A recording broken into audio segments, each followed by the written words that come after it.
Hi everyone. So I am eagerly anticipating the next iPhone.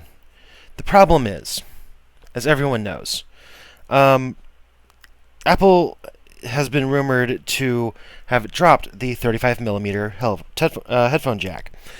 Now, the situation I'm in, being the crazy Apple fangirl that I am, I've had some not so great experiences with the 3.5 millimeter jack.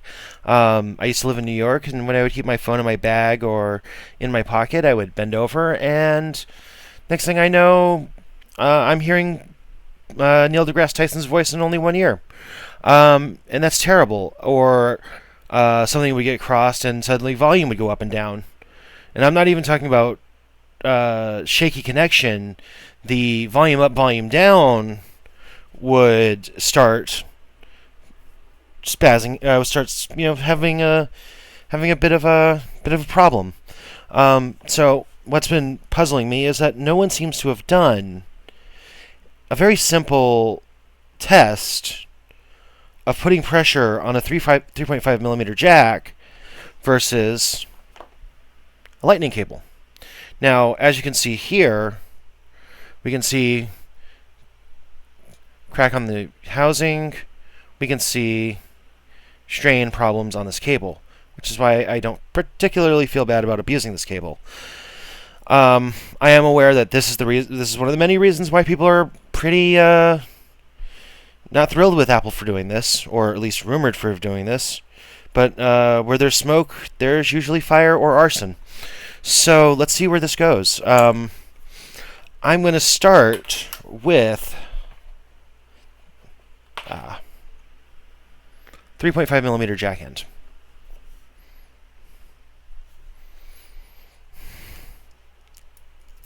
Leatherman wave. This isn't very scientific. I'm just going to put some pressure on it and see what happens. My anticipated results is that this is going to break, but this won't. It's my contention that, see the segments here. The segments cause, they're not, grooved out. They're not cut. They're stacked on top of each other. So I think that's where a lot of people who say, "Oh, my headphones are now broken," either there or somewhere with the solder connection here, that's where they're having problems. So let's go ahead and give this a shot. Wow, right away. Didn't even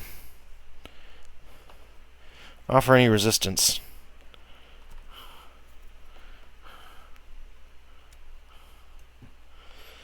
Now, I'm pretty sure if I used a more expensive cable, this might have not been so drastic. And yeah, I understand that I'm comparing this to a Apple OEM cable, but this is that's the world we live in. Let's try this again, holding it right here. I got two ends on this jack. Why not? So that's the world we live in. Is that you're more likely to find something like this, or you're more likely to find a similar part. These parts have been in existence, as people have said, for like over 100 years. So people just, you find your provider for the part, and that tends not to be the problem when you're talking about audio quality. So whatever, and so most people don't think about it. Some do. A lot of people don't. So let's go ahead and... it just offers no resistance. I will note that the one thing that did inspire me is that someone did do a very interesting test with an Apple Pencil, doing a stress test by sticking the Apple Pencil into an iPad, Pro, and just wedging it and wiggling it and just trying to break it. As we can see here, that didn't survive very long. That didn't make it. But here we go. Lightning connector. Wow. Holy jeez. What the hell? Oh my god.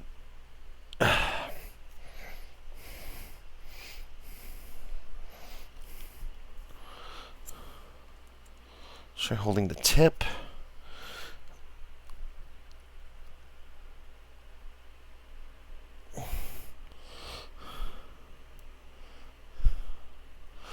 And there we go. I had to grip it like this, right on the contacts, and I had to wiggle it. I'm pretty convinced that should Apple Industrial Design figure out their fucking problem with strain relief, because that's a massive strain for all of us Apple fans.